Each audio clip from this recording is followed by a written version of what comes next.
from your background in New Zealand, how you first came to be interested in anthropology and become to be an anthropologist. It really was a hobby of mine.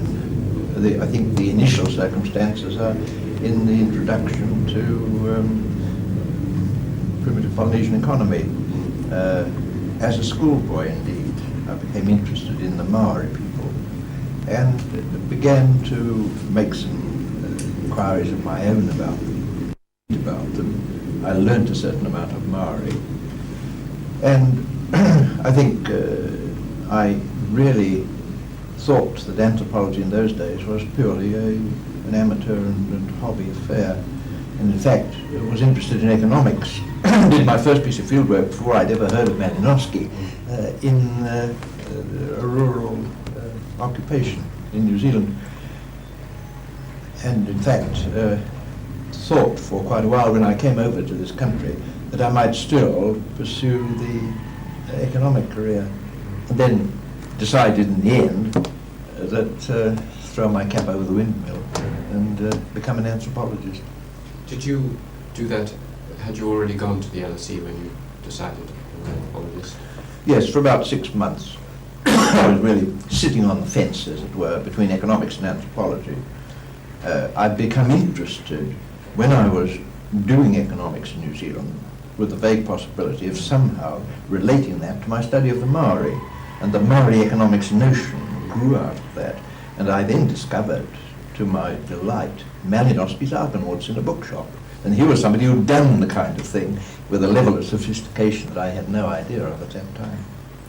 You then went to the LSE and you studied anthropology there. Who were your teachers at the LSE? Oh, Malinowski. Just Malinowski. Were there others? Seligman was there. Indeed, I lectured for Seligman in part on archaeological matters, which I somehow managed to accumulate. But it was really Malinowski, the prime mover, so to speak.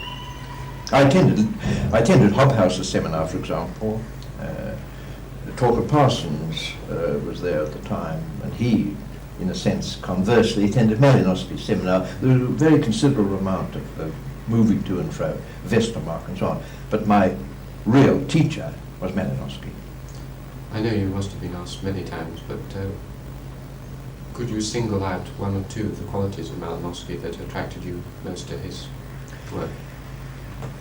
I think I've written so much about Malinowski, and in particular the last article I've done in Sidell Silverman's volume, Totems and Teachers, I think she called it, which really says what I had to say about Malinowski. But if you ask me, I suppose his intellectual vitality,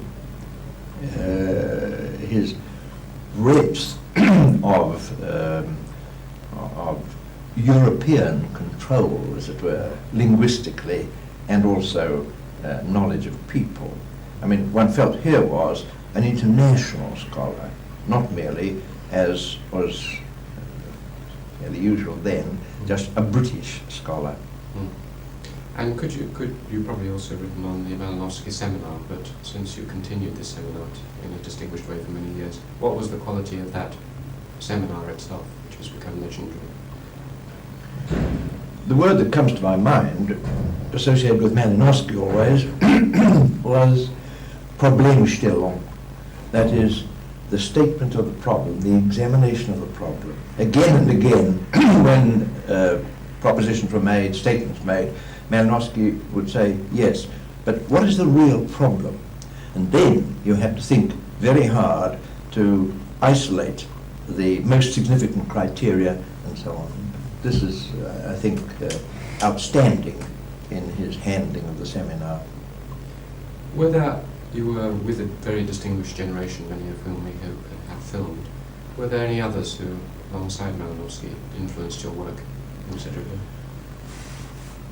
I think one is inevitably influenced by a whole range of people one's in contact with, both inside and outside anthropology. It'd be far too long to discuss that. But of course, sorry, Evans Pritchard was certainly an important factor. We were very great friends and continued to be so, despite certain rather popular views to the contrary. And I think that, in a sense, we were complementary in many ways. And I think this complementation was quite a factor in, I would say, perhaps the development of both of us. Yes. You were twin brothers in a way. Yeah. Many people have used the analogy of a brother. Myers spoke of E.P. as his elder brother and Max as his younger brother. But you and E.P. were the twin brothers at the head of that genealogy in many ways. You then, having done some training at the London School of Economics, went to work in the Pacific. Why did you choose to work most famously in Tikopia? Fairly obviously, I think, and that is that having done a certain amount of work among the Maori of a very ephemeral, small-scale kind, a few weeks here and there, what I wanted to see was a Polynesian society which had been relatively uninfluenced by Western contact. And at first, in fact, I chose as one possibility Rennell Island, which has been very amply and ably studied by Torben Monberg, my Danish friend. And the Tikopia was, so to speak, the second in line. These were two relatively isolated, indeed unstudied communities. As a matter of pure history, Radcliffe Brown sent Hoban on a preliminary expedition to Rennell because there was an opportunity, a vessel was going there, in order to land a geologist to see whether there were mineable phosphates there. So he put Hoban on this rather hastily, and Hoban did a quick survey of Rennell. I then went to Tikopia, and in fact, I'm very happy that that was so, for a whole number of reasons. You've written enormously on Tikopia and elsewhere, but if it's possible, just to summarise, what, looking back, struck you most as perhaps in the traditional culture shock idea about Tikopia? What are the central features that interested you? What was the problem, putting it in Malinowski's way? What, all in 30 seconds? No, you have as long as you like. Well, first of all, of course, it was a non-monetary society, and that I've described. Secondly, it was one of the very few Polynesian communities which still retained a very large element of pagan religion. There had been a very great deal of writing about Polynesian religion, nearly all of it on the basis of the memories of old men. And here was an opportunity to observe a religion in action, as it were. So that was very important for me, and I was able, in a couple of cycles, to see the extraordinary interdependence of the elements of the religious system, and how, at one point, people, representatives of social groups of no particular position in the overall structure, being given certain kind of special privileges or special functions.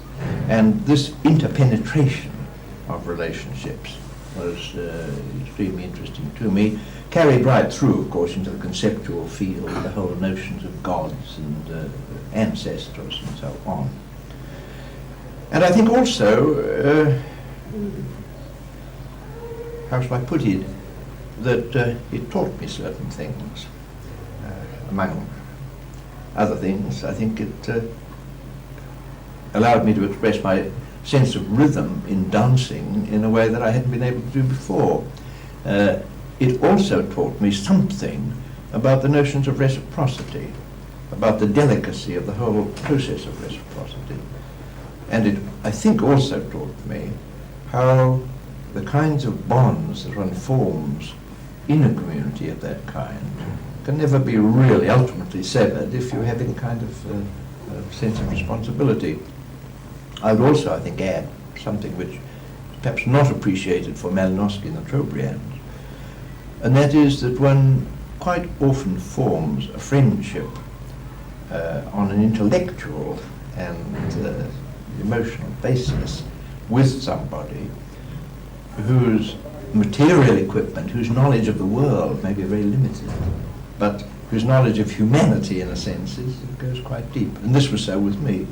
I had one or two, but one particular very good friend there, as Malinowski had one particular good friend in the Trobriand.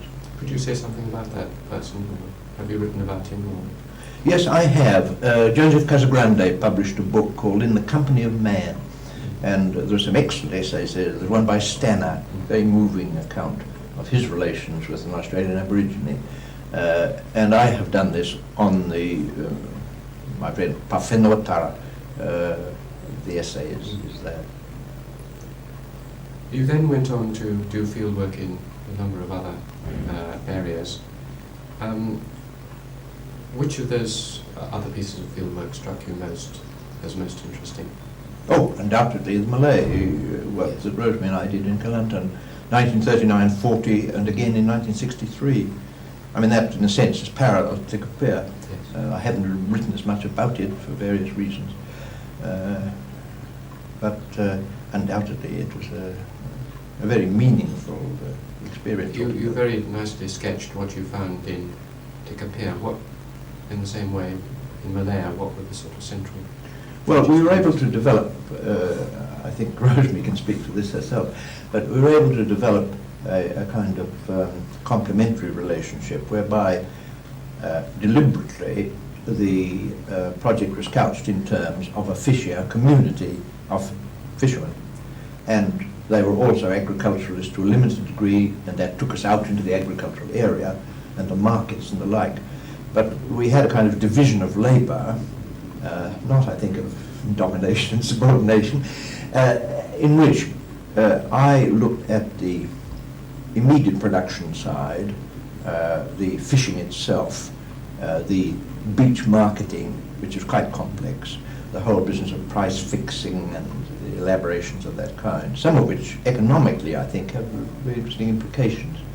Whereas Rosemary devotes herself to the domestic economy, and I think did a piece of work which has not been parallel to any great degree subsequently. And in that way, we were able to share our experiences, comment one upon the other, and so on.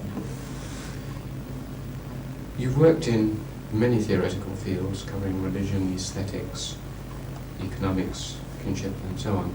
In which of these areas do you think you, shall I put it, were most excited? Where did you feel that you made the largest contribution, or you yourself got most involved? Which of these do you really mean, Alan? Because if you mean in which was I most successful, that's for others to judge.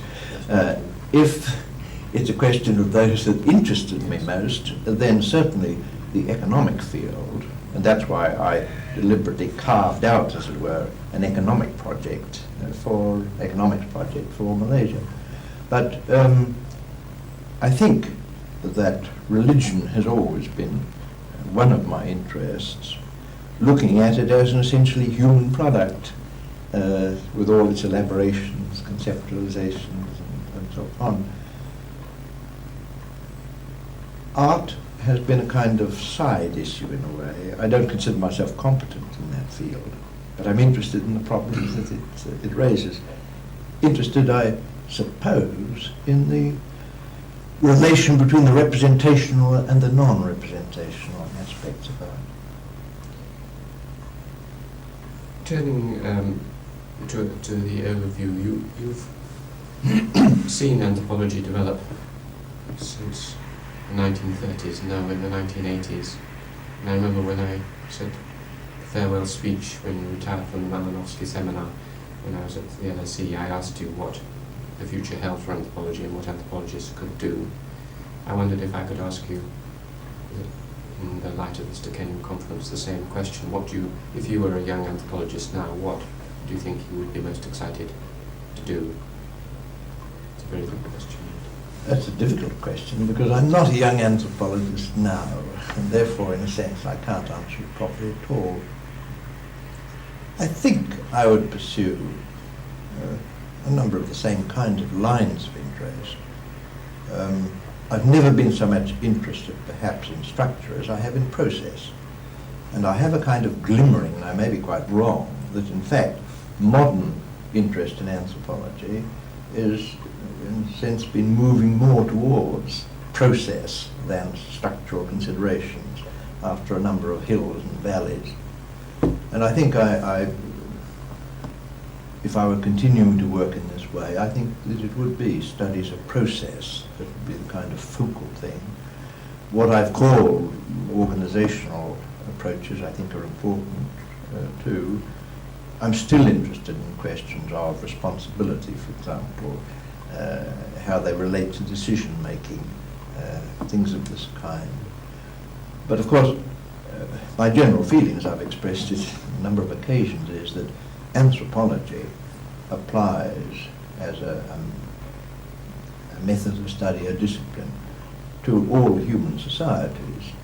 There are technical difficulties as between different forms of society and the way in which we can enter them and study them.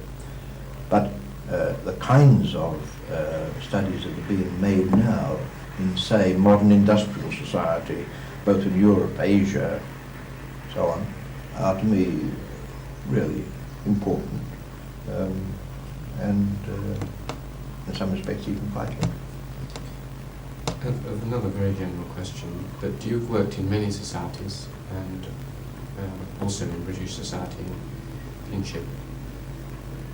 If you were asked whether you fundamentally felt throughout these that the people, despite the enormous economic, social, religious differences, did you get the feeling that, using that crude phrase, the psychic unity of mankind, that these were all very similarly behind the cultural differences, or did you really feel that you were dealing with very, very different groups?